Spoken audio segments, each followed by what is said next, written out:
ભગવાને 23મા શ્લોકથી જે શુક્લ અને કૃષ્ણ ગતિના જે પ્રકરણનો પ્રારંભ કર્યો હતો, એટલે કે ઉત્તરાયણ અને દક્ષિણાયન બંને માર્ગોનું વર્ણન કર્યું હતું. હવે આ બંને માર્ગોને સનાતન બતાવી આ શ્લોકમાં ભગવાન એ બંને માર્ગનો ઉપસંહાર કરે છે. આપણને ખબર છે કે જે જન્મે છે એનું મૃત્યુ નક્કી છે. મૃત્યુ કઈ રીતે થાય, મૃત્યુ કેવી રીતે મળે, મૃત્યુ પછી શું થાય, મૃત્યુ મળવાનું નક્કી છે, પણ મૃત્યુ કયા માર્ગે જવું એની ભગવાન વાત કરે છે. આપણને ખબર હોય છે કે આપણે દરેક વ્યક્તિને મુક્તિ જોતી હોય છે. મુક્તિ મેળવવી સહેલી નથી, અઘરી છે. દરેક વ્યક્તિ પોતે મુક્તિ માટે પ્રયત્ન કરતો હોય છે કે ભાઈ મારી આમાંથી મુક્તિ થઈ જવી જોઈએ. મુક્તિ મળી જાય એટલે માણસ મોક્ષને પ્રાપ્ત કરે એવું કહેવાય. પણ આ મુક્તિ મેળવવા માટે શું કરવું પડે, કેવી રીતે મેળવવી પડે, અને કેટલા રસ્તા છે એની જે ભગવાન વાત કરી રહ્યા છે એ વાતનો કૃષ્ણ અને શુક્લ પક્ષની વાતનો અહીં ઉપસંહાર કરતા કહે છે. ભગવદ્ ગીતાનો અધ્યાય 8મો શ્લોક 26મો. શુક્લ કૃષ્ણે ગતિ એતે જગત શાશ્વતે મતે એકયા યાતિ અનાવૃત્તિમ અનન્યા આવર્તતે પુનઃ. ગુજરાતીમાં આ શ્લોક મને કહીએ તો વૈદિક મતાનુસાર આ જગતમાંથી પ્રયાણ કરવાના બે માર્ગ છે. એક પ્રકાશનો એટલે કે શુક્લ પક્ષ અને બીજો અંધકારનો કૃષ્ણ પક્ષ. જ્યારે મનુષ્ય પ્રકાશમાં પ્રયાણ કરે છે ત્યારે તે પાછો આવતો નથી, પણ જ્યારે મનુષ્ય અંધકારમાં પ્રયાણ કરે છે ત્યારે તે પાછો આવે છે.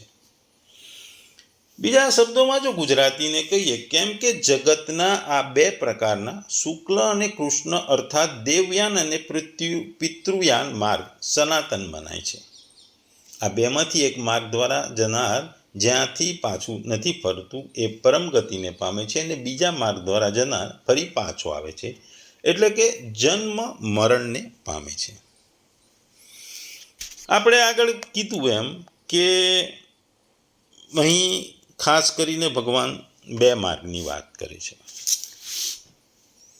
બે માર્ગ એટલે કૃષ્ણ પક્ષ, શુક્લ પક્ષ, અથવા દેવયાન અથવા પિતૃયાન માર્ગ. બીજા શબ્દોમાં કહીએ તો પ્રકાશ અને અંધકાર, મુક્તિ અને બંધન, અથવા જ્ઞાન અને અજ્ઞાન. આ કોઈ પણ શબ્દોને તમે આ શ્લોક સાથે જોડી શકો છો, કારણ કે જે પ્રકાશ છે એ મુક્તિ છે, એ જ જ્ઞાન છે. જ્ઞાનથી પ્રકાશ મળે છે અને પ્રકાશથી મુક્તિ મળે છે. અંધકાર છે એ અજ્ઞાનતાનું પ્રતીક છે, ને અજ્ઞાનતાને કારણે અંધકાર છવાય છે ને એ બંધનમાં બંધાય છે. આ બે માર્ગો સમગ્ર માનવ જાત માટે શાશ્વત છે અને નિશ્ચિત છે. એના માટે આ બે માર્ગમાંથી તમારે કયો માર્ગ પસંદ કરવાનો છે તમારી ઉપર છે. આ શ્લોકમાં ભગવાન આ આગળના જે બે પક્ષ શ્લોક હતા એનું અહીં પૂર્ણાહુતિ કરતા ઉપસંહાર કરતા કહે છે. અહીં જગત શબ્દ વાપર્યો છે.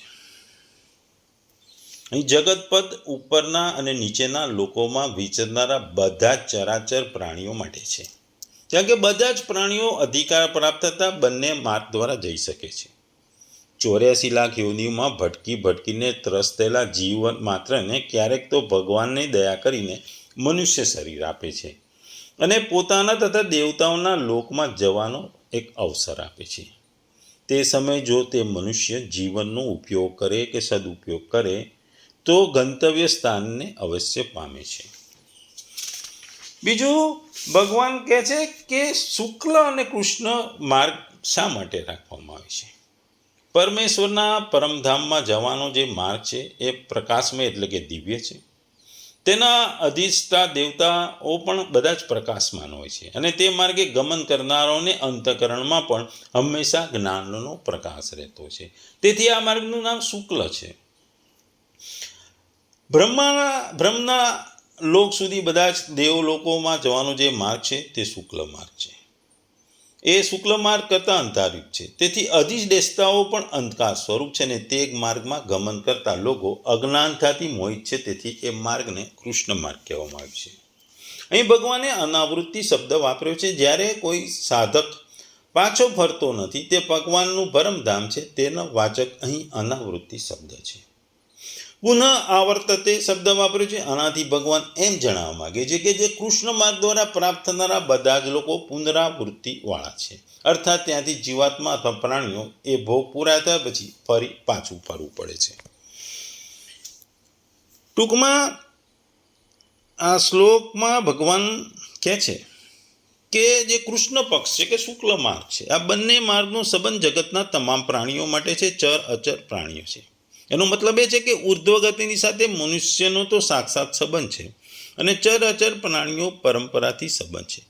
કારણ કે ચર અચર પ્રાણીઓ ક્રમકો અથવા ભગવત કૃપાથી ક્યારેક ને ક્યારેક મનુષ્યના જન્મમાં લે છે. આ મનુષ્યમાં જન્મમાં તેમણે કરેલા કર્મ અનુસાર ઉર્ધ્વગતિ, મધ્યગતિ અથવા અધોગતિ થાય છે.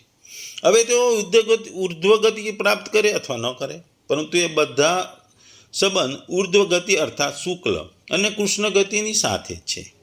જ્યાં સુધી મનુષ્યના અંતરમાં વિનાશી વસ્તુઓનો આદર છે, કામના છે, ઈચ્છા છે, ત્યાં સુધી તે ગમે તેટલો ઊંચી ભોગભૂમિઓ કેમ ન ચાલે જાય, પરંતુ અસત વસ્તુનું મહત્ત્વ રહેવાથી એ ગમે ત્યારે અધોગતિ થઈ જાય છે. એવી જ રીતે પરમાત્માના અંશ હોવાથી તેઓની ગમે ત્યારે ઉર્ધ્વગતિ પણ થઈ શકે છે. એટલા માટે સાધકે સજાગ રહેવું જોઈએ અને પોતાના અંતઃકરણમાં વિનાશશીલ વસ્તુઓનું મહત્ત્વ નહીં આપવું જોઈએ. તાત્પર્ય એ છે કે પરમાત્માની પ્રાપ્તિ માટે આ લોક કે યોનિમાં કોઈ બાધા નથી. એનું કારણ છે કે પરમાત્મા સાથે કોઈ પણ પ્રાણીનો કદી સંબંધ વિચ્છેદ થતો નથી. આથી ન જાણે ક્યારેક કોઈ યોનિમાં પરમાત્મા તરફ ચાલી પડે એ દ્રષ્ટિએ સાધકે કોઈ પણ પ્રાણીની ધૃણાની દ્રષ્ટિએ જોવાનો અધિકાર નથી. એક માર્ગી અર્થાત શુક્લ માર્ગથી ગયેલા સાધન પરાયણ સાધકો અનાવૃત્તિને પ્રાપ્ત થાય છે અથવા બ્રહ્મ લોકમાં જઈને બ્રહ્માજી સાથે મુક્ત થાય છે. વારંવાર જન્મ મરણના ચક્કરમાં નથી હતા. અને બીજા માર્ગ અર્થાત કૃષ્ણ માર્ગમાં ગયેલા મનુષ્યો વારંવાર જન્મ મરણના ચક્કરમાં ફરે છે. ટૂંકમાં આપણે કહીએ તો માણસ માટે બે રસ્તા ખુલ્લા છે. માણસે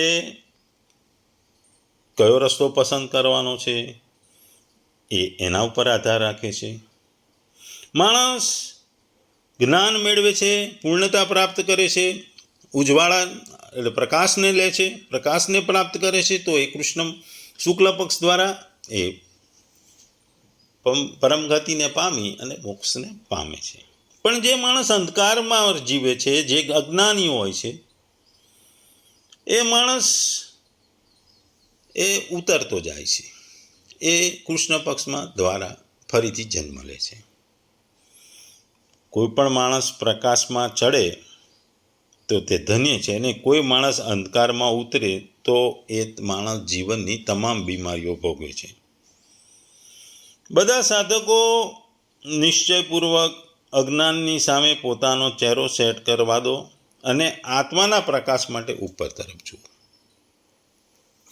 મૂળ બે વાત છે. અહીં ભગવાને બે વસ્તુ કીધી છે કે બે પાથ છે, path of light and path of darkness, અંધકારનો માર્ગ અને ઉજાળાનો માર્ગ. બીજા શબ્દોમાં કહીએ તો મોક્ષ પથ અથવા સંસારનો માર્ગ. ત્રીજા શબ્દોમાં કહીએ તો દેવયાન માર્ગ અથવા પિતૃયાન માર્ગ. કોઈ પણ વસ્તુમાં કે જીવનની રીતમાં હંમેશા બે શ્રેણીઓ આવે છે. બે શ્રેણીઓ હંમેશા જીવનમાં આવે છે. જેમ સ્ત્રી પુરુષ છે, સારું ખરાબ છે, ઉપર નીચે છે, આગળ પાછળ છે, સારું નરસું છે, અંધારું અજવાળું છે, પ્રકાશ છે, અંધકાર છે, જ્ઞાન અજ્ઞાન છે. આમ બે શ્રેણીઓ દરેક વસ્તુમાં આવે છે. આ જ વસ્તુ અહીં ભગવાન કહે છે કે આ બે શ્રેણીઓ છે, બે માર્ગ છે, અને માર્ગ તમારે પસંદ કરવાનો છે. આ બંને માર્ગનું મહત્ત્વ છે. નિષ્કામ ભાવ એ પ્રકાશ છે અને સકામ ભાવ અંધારું છે. જો આપ કર્મ પ્રમાણે જુઓ તો જે નિષ્કામ ભાવે કામ કરો એ પ્રકાશ છે, અને જો કર્મ જે કરો સકામ ભાવે એ અંધારું છે. તમારે નક્કી કરવાનું છે કે તમે જીવનમાં કેવું જીવો છો. તમે યોગી બની શું કરો છો. તમે જીવનમાં ભૌતિક વસ્તુઓ, ઈચ્છાઓ, મહેચ્છાઓ, સકામ કર્મો કરતા રહો તો તમને અંધકાર તરફ દોરી જાય છે. પણ જે વ્યક્તિને આ બધી જ માયા, મોહમાયાનો કોઈ અસર ના હોય, જે નિષ્કામ ભાવે જે બી કર્મ કરતો હોય, નિષ્કામ ભાવે કરતો હોય, એ પ્રકાશને પામે છે. પ્રકાશને પામે છે એટલે એ ગતિ કરી એ મોક્ષને પામે છે. જ્યારે સકામ ભાવ જે અંધારુંને પામે છે એ ફરીથી જન્મ લે છે, જન્મ મરણના ચક્રમાં ફર્યા કરે છે, ફરતો રહે છે. બે માર્ગો, એક પવિત્ર છે, બીજો અપવિત્ર છે. એક અંધકારવાળો છે કે એક ઉજાળાવાળો છે. વ્યક્તિએ, યોગીએ નિષ્ઠા દ્વારા, નિષ્ઠા ધ્યાન દ્વારા જો પથ ઉપર ચાલતો રહે તો એ પોતાના પથમાં સક્સેસ પામે. ઉચ્ચ જીવન માટેની આકાંક્ષાઓ અને નીચલા અસ્તિત્વ માટેની લાલચ આજે બે વિરોધીઓ શક્તિઓ છે. આ બંને વિરોધીઓ વચ્ચે હંમેશા ટગ ઓફ યુદ્ધ થતું જ હોય છે. એટલે કે આ બે વચ્ચે હંમેશા ચડસી હોય છે. ભગવાન આ શ્લોકમાં એ જ કહે છે કે દુનિયામાંથી પસાર થવાના આ બે મેઇન રસ્તા છે, એક પ્રકાશમાં અને એક અંધકારમાં. જ્યારે વ્યક્તિ પ્રકાશમાં પસાર થાય છે ત્યારે પાછો આવતો નથી. જ્યારે કોઈ અંધકારમાં પસાર થાય છે તે પાછો ફરે છે. ટૂંકમાં બુદ્ધિની વાત છે, જ્ઞાનની વાત છે. જ્ઞાની માણસ પ્રકાશવાળો હોય છે અને એ પોતાના ધ્યેયમાં સિદ્ધ કરે છે અને એ કોઈ પણ જગ્યાએ જીવનમાં પછડાટ ખાતો નથી. અત્યારના જીવનમાં જોઈએ તો જ્ઞાની હોય, હોશિયાર માણસ હોય, એ હમણાં પ્રકાશશીલ જીવન જીવે છે. એ જીવનના કોઈ પણ સ્તરે, કોઈ પણ જગ્યાએ પાછો પડતો નથી અને પોતાના જ્ઞાનની મદદથી એ પોતાનું જીવન ઇઝીલી જીવે છે. જ્યારે અજ્ઞાની માણસને હંમેશા સંઘર્ષ કરવો પડે છે અને એ અંધકારમાં છવાયેલો હોય છે, એ અથડાતો કૂતડાતો જીવન જીવે છે. એ વાત આ ભગવાન અહીં કરે છે. મૃત્યુ આપણને ખબર છે નિશ્ચિત છે. એ જીવન આપણે કેવું જોયું એના ઉપર મૃત્યુ આપણને માર્ગ આપે છે. જીવન જીવવું એ આપણી ફરજ છે અને જીવનમાં આપણે શું કર્યું એના કર્મોનો હિસાબ આપણને મૃત્યુ બાદ માર્ગ આપે છે. અરીસા સામે ઊભા રહો તો તમે અરીસામાં તમે તમારું પ્રતિબિંબ જોઈ શકો છો, પણ એ પ્રતિબિંબ તમારું ભૌતિક છે. તમારા મનની વાત એ અરીસો જોઈ શકતો નથી. એટલે અહીં સાંસારિક અને આધ્યાત્મિક બે માર્ગની વચ્ચેનો સંઘર્ષ છે. તમે આધ્યાત્મિક માર્ગ લો છો કે સાંસારિક માર્ગ લો છો. ભૌતિકવાદ અથવા આધ્યાત્મિકતા, આ બે માર્ગની વચ્ચેનો આ સંઘર્ષ છે. આ બંને માર્ગો શાશ્વત છે, કાયમી છે અને આ બેમાંથી એક માર્ગે તમારે જવાનું છે. આ બે આવેગો જે ભૌતિકવાદ છે અને આધ્યાત્મિકવાદ છે, આ બે આવેગો છે એ મરી સંસારની રચના કરે છે. કારણ કે અમર્યાદિતતા અને પરિવર્તન દુનિયાને શાશ્વત છે, જરૂરી છે. તેમાં બે વિરોધી આવેગો પણ શાશ્વત છે. પરંતુ તે વૈદાંતિક સિદ્ધાંત છે કે જે દ્રષ્ટાઓ અને ઋષિઓના જીવંત અનુભવ દ્વારા માન્ય અને સમર્થન છે. વ્યક્તિ માટે સંસાર સમાપ્ત થઈ શકે છે. તમારી જીવનની દોડ ભૌતિકવાદની પાછળ છે કે આધ્યાત્મિકતાની? ભૌતિકવાદમાં તમે વસ્તુઓ પ્રત્યે આકર્ષાતો રહો. વસ્તુઓ, વિનાશીલ વસ્તુઓનું મહત્ત્વ હોય એ તમને આકર્ષે. એની મોહ માયા રહેતી અને એ મોહ માયાને લીધે તમે તમારી આત્માને કે તમારી જાતને ઓળખી શકો નહીં. તમે તમારી જાતને ઓળખી ના શકો એટલે તમારું જીવન એ ઊંઘમાં રહેલા જેવું છે. જ્યારે ઊંઘમાં તમે ઊંઘી જાઓ ત્યારે તમને દુનિયાની કોઈ વસ્તુની ખબર ના હોય, પણ ઊંઘમાં તમને સ્વપ્નો આવે, સ્વપ્નોમાં દુનિયાની તમામ વસ્તુઓ તમે કરી શકો. પણ જેવા તમે જાગ્રત અવસ્થામાં આવો ત્યારે ઊંઘમાંથી ઊભા થાવ ત્યારે આ બધી જ તમારી ભૌતિકતા કે જે સ્વપ્ન દ્રષ્ટિ ખતમ થઈ જાય અને તમે વાસ્તવિક જીવનમાં આવી જાઓ. આ વાસ્તવિક જીવનમાં એટલે કે પ્રકાશના જીવનમાં આવી જાઓ. જે નિંદ્રામાં જે સ્વપ્નો જોયા એ તમે અંધકારમાં છો એવું કહેવાય. અંધકાર એટલે અભિમાન પણ લોકો ગણે છે. અભિમાન જીવન પણ તમને ફરીથી જન્મ લેવા મજબૂર કરે છે. અભિમાન વિનાનું જીવન તમને સાકામ નિષ્કામ કર્મ જેવું હોય છે ને તમને પ્રકાશ આપે છે. એ તમને મોક્ષ તરફ લઈ જાય છે.